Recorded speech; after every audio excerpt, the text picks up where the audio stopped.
Welcome to another episode of ILTACON TV, ILTA edition from Orlando, Florida. I am sitting down today with Fulcrum, and I am very excited to welcome our guest, who I'd love to take a moment to introduce himself. My name is Ahmed Shaban. I am from Fulcrum Global Technologies. I'm the managing director and founder of the firm. I have never wanted to have recorded a conversation before we sat down more than the one we just had. So I hope that this one lives up to the hype, certainly.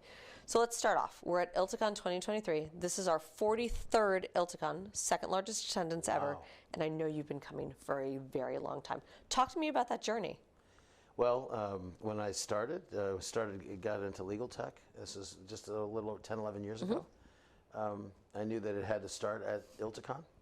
I don't even think they called it ILTACON at the time. It was ILTA's global conference, and then it became ILTACON.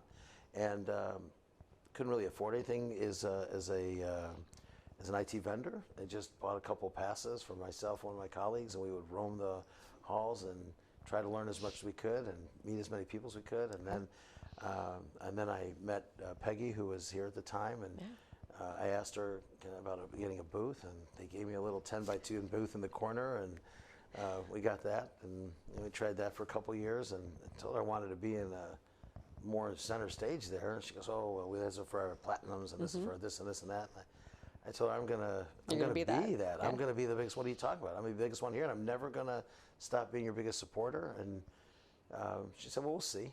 And then eventually, now we've got the biggest booth on the floor. We definitely consider ourselves to be the best sponsor that they have, the biggest sponsor they have, and I've got an F1 simulator there. I've got an F-16 simulator there. I always want it to be fun. I want everybody to enjoy it. I even let the other vendors come over there. And very agnostic of you. Absolutely. It's all about that. So it's great. And I love the conference. I love the community. I love being a part of it and working with them. And now a number of them work in our firm too. So it's been great. That's awesome. I know you were talking earlier this week. Let's dive a little bit into kind of content and conversations you've had on site. Sure. What's been the best part of this for you? Well, there's a couple things. One of the best things that I've seen this year is they have this new track for legal operations. The legal operations community finally getting their own track, their own true voice. I mean, I saw them form CLOC and some of these other organizations to try to really, be outspoken about what they do and network together. And now they're here inside the ILTA community. So it's fantastic because now you got law firms and legal ops in the same place, and they've got their own track still to be able to focus and gain momentum and steam and learn. And so that's been really nice. The size of the crowd here, I don't know, you said second largest. Second largest. That's unbelievable. And so 3,400 plus. Talk about a rebound from COVID. I mean, that's been fantastic in the pandemic. So that's been great because I've seen a lot of faces. Normally you can only get certain people to show up and others don't make it, depending on where it is. It's been fantastic that way. And then it couldn't have come at a better time because we've really grown and become a lot of momentum. And so I've got a large contingent here, and we're able to really cover a lot of ground. And for a guy like me who travels every day to our clients and to our prospects, to have them all here, it actually is more efficient and more focused. So it's been great. What do you think the biggest benefit for our members is when they come down to the booth, when they come talk to you? What kind of problems do you want to help them solve? I want them, so first of all, the biggest benefit is they get to have a very honest conversation with anybody. Everybody in our organization is very literate. All we do is legal tech. We don't do anything else. And we're very committed to that. And half of our folks and our leadership all come from law firms and legal ops. And so they get a very candid, honest conversation about what the path and the future holds. And I find it amusing, like I'm listening to a lot of folks talk about the future being the cloud and the future being resilience and security, and that's just not, in any other dimension outside of legal, that's not the future. That's been going on. It's been that way. And so here, they talk about it as if that's the next step, and in reality, if that's your next step, you're already behind. And so, we like to get them to see what's above the water, that tip of the iceberg thing and all that. There's a lot below. Let's see a lot below. So all that stuff, that's all below, that's fine. But what's above it and getting them that view, and our people will speak to them on that. And especially because we're now dealing with legal operations and law firms, and really the complete connectivity between them, the virtuality of that, putting that in one place. Yes, it's in the cloud, but nobody talks about that part because they do that in all their other industries anyway. It's really just about the fact that that is a backbone, and now the environment itself and the commercial transactions all happening there, and that's a big deal. So it's great to be able to share that with them and show that on a future state of roadmap. I think we offer differentiation here. I think majority of the topics seem to be very similar in nature, and you know, when you go to legal tech, it's always like e-discovery, and then there's a little bit of stuff peppered in. I see a lot of Microsoft conversations here and things like that. I think we just bring something completely different to the table, and it's very big. You're definitely bringing something totally different to the table. I think you're also connecting more dots for people. I don't know that for the vast majority of someone's career at a law firm, they would have worked with legal ops like you guys are suggesting. There's a lot of core componentry there. Can we talk a little bit about if someone comes to the booth and they catch you, what your 30-second elevator pitch would be for them? Oh, that's a good one. So, look, it obviously depends on who it is. I might attenuate it a little bit, but at the end of the day, I would be talking to them about the bigger picture. Partners care about their clients. Absolutely. Clients cherish the partners, but they really have a lot of pressure on them for profitability and costs and so forth because they work for public companies or big firms or whatever. And partners are now feeling that pressure. And at the end of the day, one of the biggest solutions will be automation. And you can't have little point technology solve that problem because the more you glue them together, the more expensive it is. So bringing it all into a single platform is the magic. And we do that in our daily lives, whether we use Teams or something like that for all of our workflow stuff, or you know, in our shopping, we do things like that on Amazon. It's efficient, it's not always the cheapest. But here, that's where the solution is. So bringing it all together in one place, one platform that they all speak the same language, and then focusing on that as your starting point. So now all the good stuff is above line. This is what we can worry about, is just tailoring it for our needs. That's what I tell them is we focus on. And so all of our solutions, they're very legal specific. They're very focused on standardizing the commercialization of the transactions and all the business. That's just a non-event.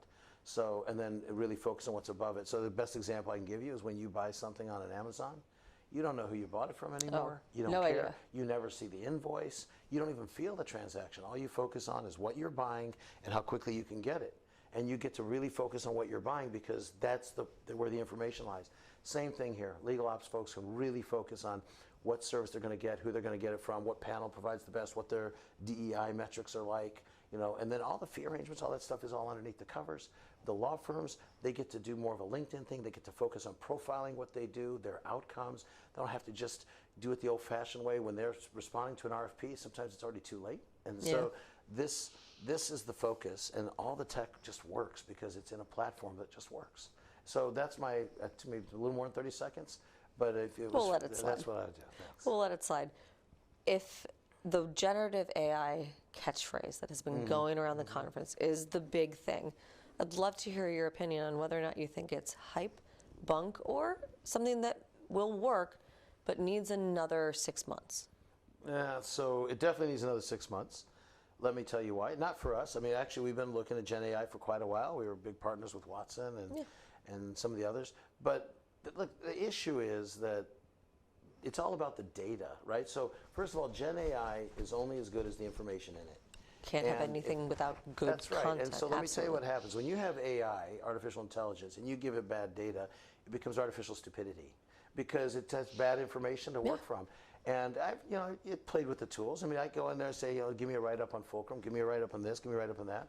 And if it's got a bad fact and it pulls it in, it doesn't make any sense. And so you can't really harvest a lot out of these tools if you don't have high quality data. And high quality data is a very big challenge because the systems that we're looking at, they'll just allow about anything. There's not a lot of validations. There's not a lot of deep rules. So until they pair that up properly, there's a lot of hype in it. It's not that it doesn't work. I mean, it works great. We have some GPT tools that work nicely, but at the end, it's the quality of the data, marrying that opportunity together, make sure the system can validate data, keep things clean, and then you can move on from there. I see some of these systems out there, you can put an emoticon in the zip code, and it'll accept it. I've seen people, they enter 2 and 3 entries of the same, client or same matter, same thing, and accepts it. So that's going to create problems when you're trying to use it. So Absolutely. that's not the way this works. You got to do it. I think it needs some time. I think people will latch on to that buzzword for a bit, but and here's where I think it makes an impact, if you don't mind me saying. Please. So this is the impact that it has because of the hype, because sometimes, as Coca-Cola says, perception can become reality. Absolutely. What's happening now is, I see some of the legal ops folks. I was talking to a GC from a major insurance company. They ran a matter, or the particulars of a matter, through ChatGPT, and they got a response in like 6 minutes. And the outcome was very close to what the answer should be. It was for an insurance defense matter. The law firm had a 69-hour budget for that. And here's this guy saying, why didn't you use this? And why you got to charge me 69 hours? And now these partners are scrambling, saying, oh, so what became the billable hour is such a big thing. Yeah. Now they're saying, well, I would like to bill on my value, not necessarily on my time. So it's having impact to the commercial side. It's having impact to expectation management.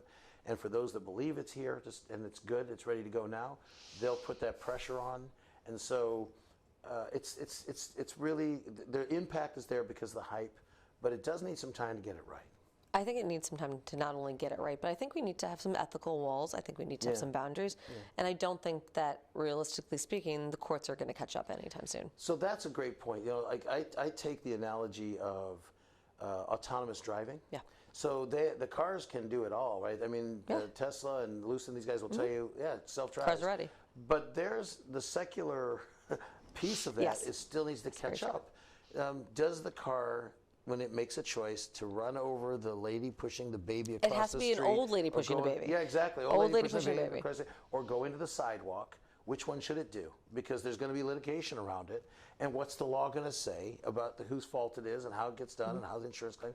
And so I think there's so much that gets caught up there. And that's why they keep us. Okay, you can do it to level 2, but we're not going to let you go to level 3. And you got to keep your hands on the wheel.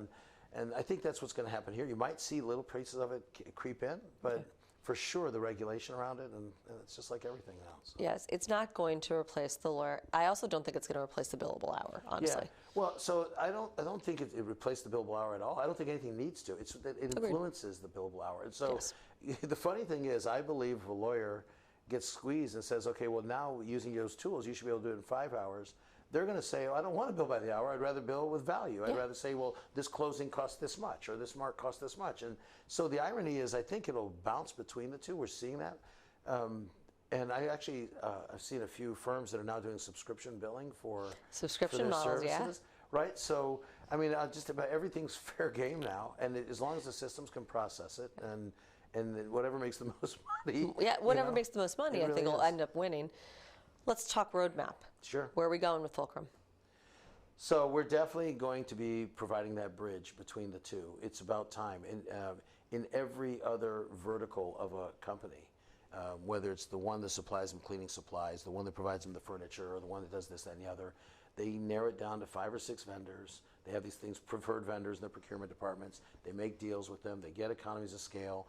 And they reward the vendors, and the vendors take care of them, and it all goes, except you get to legal. And you got 1,000 law firms as vendors, and not that they're not all good, but at the end of the day, that's not necessarily going to work anymore. So, there's a bridge of communication. I mean, when I was at Clock recently, there was a big kind of pounding on the table about we need analytics. We're not getting enough information from our law firms. We have rules we have to follow, whether it's how much money we send through DEI groups, or how we spend in general, and what our analytics look like. So they're getting a lot of pressure, and then the law firms are trying to keep up with that. The law firms all want to please their clients. So that bridge and that roadmap is all about providing that bridge, providing that central platform where they can all communicate, always bringing them, and we're also calling it collaborative marketplace. So there's a lot of contentious nature to what goes on. And so we're trying to create it more to a collaborative tone where everybody wins. And so, if you're providing me this and you're in the same marketplace, I can give you more business and so forth. And we've seen this work. We've seen, if you take a look at Amazon, they created 32,000 millionaires last year. And Walmart.com created 25,000 millionaires. It used to be a time when you couldn't do business with a small guy, but now anybody can go set up a little eBay store or whatever. They can do business, and if they do it well, it'll work. So we've seen that kind of win-win approach where it doesn't have to be the cheapest or it doesn't have to be this, but just more the convenience and the efficacy of it. The other thing is we're seeing a lot of pressure on data privacy. So Yes. the more you can bring things into a central place, the more you can really protect your information. Contrary to popular belief, where it is, oh, I'll keep it all on my own laptop, sure, and then that's where the security breach occurs. So isn't that the president's son? It's the laptop. I right? think it's a They keep talking laptop. about his laptop. Yeah. They don't talk about what he was logged into. Yeah. And so, yeah, so I mean, that's what we said. The roadmap for us is focused on the bridge. It's focused on the efficiency of a process-based automation, full automation, and really kind of taking the commercial piece of it, making it painless. Okay. I think that that's probably a fantastic place to go. I'm interested to see on the end of the day, when we're all said and done, booths are packed, everything's done. I would love to know your final thoughts on whether or not ILTACON is always going to be the place for the best education for you guys.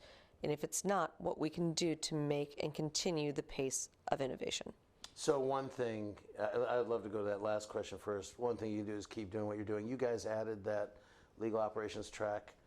And every time you expand and allow more people to participate in the community, and you expand the base of that community, I think that information I fully agree gets with really homogenized amongst everyone, and we all get smarter from it.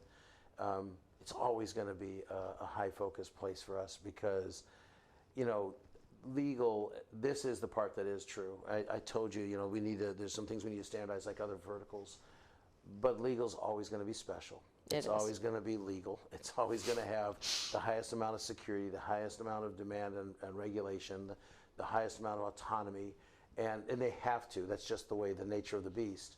And as a result, what sits here, the knowledge that sits here downstairs in all those booths and in those sessions is very special. And so coming here, having those conversations, whether they're offline at one of the events or online in the sessions, I think that's fantastic. One thing I would do if I could guide ILTA is I would say, listen, try not to just let the legacy dominate. The session diversity is key.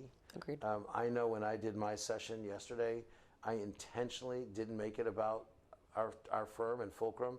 I left it autonomous. I invited other vendors to it and law firms and legal ops folks, and I refused to push us. I wanted to really push a conversation, a dialogue that would get out of the box and get people, forward thinking in terms of what really is coming and what we're going to have to deal with. And I just I did that because I don't know that there was enough of that. I'd like to see more of that. I think we get kind of laser focused, like you said, Gen AI. I mean, there's probably 50 Gen AI comments and there's 100 Gen AI booths, and so you can read about that any day. You can sleep to that, but really getting folks to talk. And I love when the crowd participates. It's a lot better. So. Yeah, I love the diversity of the community. I think that's the right way to go, and I think that's why it got larger this year too. It's not just pent up demand from the pandemic. And I think the second thing is if they can continue to expand that and expand the topic base, it would be nice. I think that you can help lead that conversation. Thank you again for joining me. Wonderful. It would be. Yeah, you're awesome. I love you. I love what you do here, so please keep doing it. I will. Thank you so much. We'll see you guys soon. And I think I'm going to come down to the booth. You want to go now? Yeah, that would be great. I'd love you. Thanks. Awesome. Thank you.